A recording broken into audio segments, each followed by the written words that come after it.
When most people think of Cold War survival, they picture steel doors, canned rations, and concrete bunkers buried deep in the backyard. But here's the truth. Those bunkers weren't the best idea. They were expensive, claustrophobic, and in many cases flat-out ineffective. Yet, in the middle of that atomic paranoia, one unassuming dirt-covered trick quietly outperformed them all. It didn't come from the Pentagon or a billion-dollar think tank. It came from ordinary people, shovels in hand, and it's still one of the smartest survival designs ever made. Let's dig into the story of the Earth Cradle shelter, the Cold War's forgotten masterpiece of survival engineering, a structure so simple, so natural, that it can still protect you today better than most modern fallout shelters. In the tense decades after World War II, the world wasn't just divided by ideology. It was divided by fear. The mushroom cloud hung over everyone's head, and survival became a household concern. Families across America and Europe started digging, not for gold, but for safety. Governments printed manuals, schools drilled children to hide under desks. And the race for nuclear readiness became just as frantic as the arms race itself. But here's the thing. While governments promoted concrete bunkers and ventilated fallout shelters, most ordinary people couldn't afford them. Pouring a structure deep underground with reinforced concrete wasn't exactly a weekend project. That limitation forced a new kind of ingenuity, the do-it-yourself survival revolution.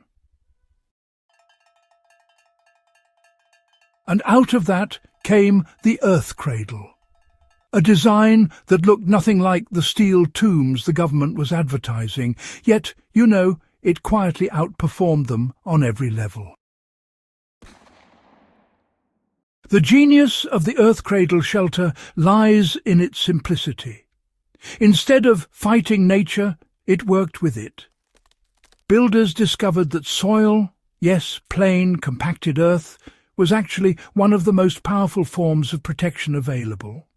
When used properly, just a few feet of packed dirt could block radiation, absorb blast shock, and honestly regulate temperature better than concrete ever could. Tests during the 1960s confirmed it. In Nevada's nuclear experiments, partially buried shelters absorbed overpressure and heat far beyond expectations. Just 36 inches of soil could block up to 98% of gamma radiation. A level of protection that, frankly, many expensive official fallout shelters couldn't achieve. Why? Well, because the Earth acts as both a barrier and a buffer. It absorbs energy gradually, dispersing shock instead of shattering under it. And here's the wild part. It's free, renewable, and honestly, everywhere. Traditional bunkers failed for a simple reason. They were airtight and unnatural. Sealed off from the environment, they quickly became damp ovens, trapping heat, moisture, and carbon dioxide. After just a few days, people inside found themselves suffocating in what was supposed to be safety. The Earth Cradle shelter didn't make that mistake. It used passive airflow, a principle as old as fire pits and wind towers. With one vent placed low and another high, air naturally circulated through convection, warm air rising, cool air entering. No fans, no power, no noise. Even better, the soil surrounding the structure maintained a stable underground temperature, roughly 55 degrees Fahrenheit or 13 degrees Celsius. That meant no matter what chaos raged outside, inside It stayed cool in summer, warm in winter, and, well, habitable for the long haul. If you want to build something similar today, whether for off-grid living, storm protection, or just peace of mind, the design still works. You simply dig into a gentle slope, build retaining walls from sandbags or timber, cover the roof with a few feet of soil, and set up 2 vents, one near the floor and one higher up or behind the structure. Air moves on its own. Nature becomes your power source. During the height of Cold War paranoia, engineers like Cresson Kearney developed the Kearney air pump, a manually operated fan made from plywood panels and hinges. It could move 200 cubic feet of air per minute, all without electricity. People used it in fallout shelters and underground rooms to keep air fresh for weeks. It's still used today by preppers and off-grid builders for root cellars and storm shelters. You can build one with simple materials, a wooden flap, some rubber seals, and, well, a bit of elbow grease. No batteries, no wires, just smart design. This is what made Cold War survival so fascinating.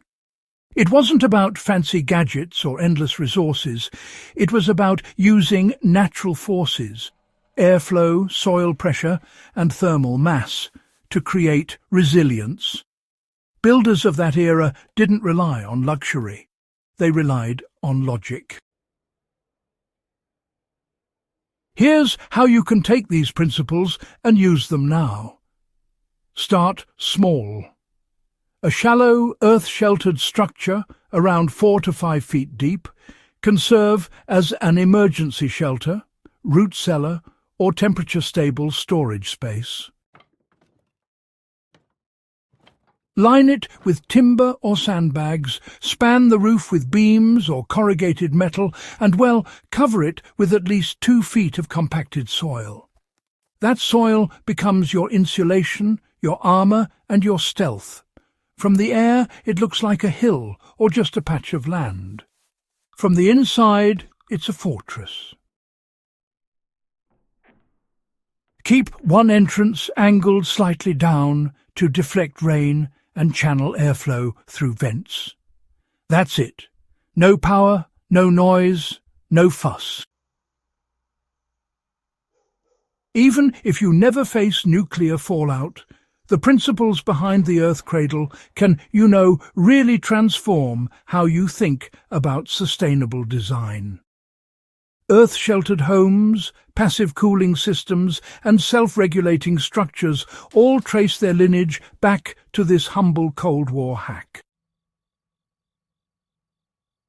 The most expensive government bunkers of the 1950s now sit flooded, cracked, and, well, forgotten. But the small handmade shelters, the ones built by farmers, miners, and backyard survivalists, many of those are still intact. Hidden beneath fields and forests, some have become storm shelters or tool sheds. Others remain untouched, like little time capsules of the atomic age.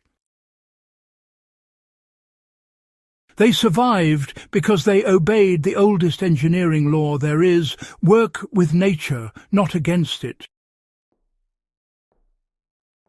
The Earth Cradle shelter was never about panic or paranoia. It was about practicality, using what's under your feet to create safety. And that mindset, that ability to turn fear into function, might just be the most powerful survival skill of all. So, stop chasing the bunker fantasy. The smartest survivalists, past and present, know that the best protection doesn't come from walls of concrete. It comes from understanding the forces of the earth itself. The Cold War may be over, but the wisdom it left behind still holds ground, literally. The Earth Cradle shelter proves that simplicity, science and a shovel can outperform technology when everything else fails. If this kind of forgotten survival ingenuity speaks to you, don't let it stay buried. Hit that subscribe button, share this story and keep digging into the lessons history left us. Because the best defences aren't built out of fear, they're built out of knowledge.